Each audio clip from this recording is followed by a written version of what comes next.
अस्सलाम वालेकुम। तुम दुश्मन के दरमियान ऐसे रहो जैसे ज़बान 32 दांतों के दरमियान रहती है, मिलती सबसे है मगर दबती किसी से नहीं।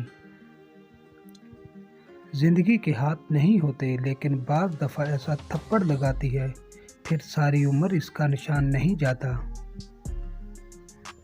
ज़िंदगी में जहरीले लोगों को इतना इग्नोर करें कि वो एक दिन अपने आप को डस लें। अगर किस्मत में आधी रोटी है, अगर छीन कर पूरी भी खा ली जाए तो हज़म नहीं होगी। कभी किसी को नसीब से ज़्यादा भी हज़म हुआ है?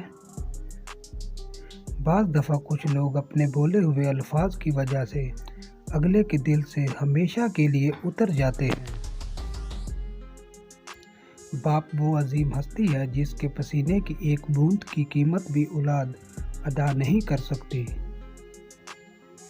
अगर तुम गलत को गलत नहीं कहते तो तुम गुलामी के आला दर्जे पर हो।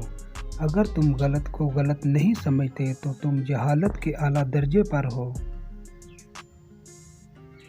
जब तक आप पंख नहीं खोलेंगे आपको पता नहीं चलेगा कि आप कहां तक परवाज कर सकते हैं। रिश्तेदारों को खुश करना मेंढकों को जिंदा तोलने के बराबर है। पलड़े पर एक को रखो तो दूसरा कूद जाता है। कुछ ऐसे होंगे हैं इस दौर के रिश्ते, आवाज़ तुम ना दो तो बोलते वो भी नहीं। कुदरत के फैसले पर कभी शक मत करना, अगर सज़ा मिल रही है तो गुनाह भी ज़रूर होगा।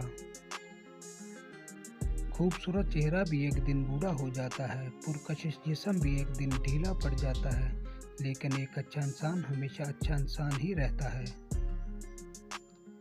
झूठी शान के परिंदे ही ज़्यादा फड़फड़ाते हैं, खानदानी बाजों की उड़ान में कभी आवाज़ नहीं होती। उस्ताद की कदर करो, ये वो हस्ती है जो तुम्हें अंधेरे से निकाल कर रोशनी की तरफ लाती है। अपने रब से तल्लुक़ ऐसा होना चाहिए जैसा हमारा अपनी माँ से होता है। थक जाओ तो उसकी गोद में सर रख दो, परेशानी हो तो उसकी आगोश में सर रख कर कहो, मुझे थपक माँ तेरी थपक में पता नहीं क्या जादू है कि सारे दुख दूर हो जाते हैं। जब दीवारों में दरारें पड़ती हैं तो वो टूट जाती हैं, और जब दिल में दरारें पड़ती हैं तो वो दीवार बन जाता है। जो एक प्यासे जानवर को पानी पिलाने पर बख्श देता है तो सोचे इंसान की मदद कर दी जाए तो अल्लाह कितना नवाजेगा। अगर वीडियो अच्छी लगे तो वीडियो को लाइक और शेयर कर दें, और ऐसी मोटिवेशनल वीडियो देखने के लिए हमारे चैनल को सब्सक्राइब कर दें। शुक्रिया।